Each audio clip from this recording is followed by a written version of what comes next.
Hello everyone, welcome to Sanmarga classes.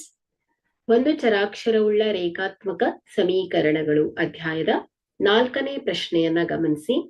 ಈ ಕೆಳಗಿನ ಸಮೀಕರಣಗಳಲ್ಲಿ ರೇಖಾತ್ಮಕ ಸಮೀಕರಣವು ಆಯ್ಕೆ A 4x plus 3y is equal to 12, b 2x plus 5y is equal to 0, c y minus 3 is equal to 3 into x minus 4, d 3y plus 4 is equal to 0. So ಇಲ್ಲಿ ರೇಖಾತ್ಮಕ ಸಮೀಕರಣವು ನೀಡಿರುವಂತಹ ಆಯ್ಕೆಯನ್ನ ಗಮನಿಸಿ. ಸೊ ಇಲ್ಲಿ 4x plus 3y ಇದೆ. So ಇಲ್ಲಿ ಎರಡು ಚರಾಕ್ಷರಗಳಿದೆ ಅಲ್ವಾ. So ಮಹತ್ತರ ಘಾತ ಏನಿದೆ ಬಂದಿದೆ, ಹಾಗಾದ್ರೆ ಇದು ರೇಖಾತ್ಮಕ ಅಂತ ಆಯ್ತು. ಸೊ ಇಲ್ಲಿ ಎರಡು ಚರಾಕ್ಷರಗಳಿರೋದ್ರಿಂದ ಎರಡು ಚರಾಕ್ಷರವುಳ್ಳ ರೇಖಾತ್ಮಕ ಸಮೀಕರಣ ಆಯ್ತು. ಸೊ ಎರಡನೇ ಆಯ್ಕೆ ಕೂಡ ಎರಡು ಚರಾಕ್ಷರವುಳ್ಳ ರೇಖಾತ್ಮಕ ಸಮೀಕರಣ, ಯಾಕಂದ್ರೆ ಎಕ್ಸ್ ವೈ ಅನ್ನೋ ಎರಡು ಚರಾಕ್ಷರ ಇದೆ. ಸೊ ಮಹತ್ತರ ಘಾತ ಏನಿದೆ ಒಂದಿದೆ. ಸೊ ಹಾಗಾಗಿ ಇದು ರೇಖಾತ್ಮಕ ಸಮೀಕರಣ. ಸೊ ಮೂರನೇ ಆಯ್ಕೆಯನ್ನ ಗಮನಿಸಿದ್ರು ಕೂಡ ಸೊ ನೋಡಿ ಇದನ್ನ ಸಿಂಪ್ಲಿಫೈ ಮಾಡಿ.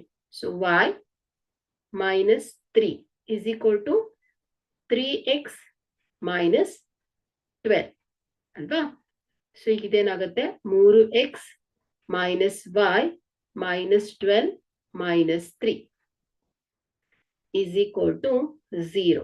So 3x minus y, so ಇಲ್ಲಿ ಮೈನಸ್ ಮೈನಸ್ ಪ್ಲಸ್ ಆಗತ್ತಲ್ವಾ ಇದು. So minus 12 plus 3 minus 9 is equal to 0 ಆಯ್ತು. ಸೊ ಇದು ಕೂಡ ರೇಖಾತ್ಮಕ ಸಮೀಕರಣ. ಸೊ ಎರಡು ಚರಾಕ್ಷರವುಳ್ಳ ರೇಖಾತ್ಮಕ ಸಮೀಕರಣವಾಗಿದೆ.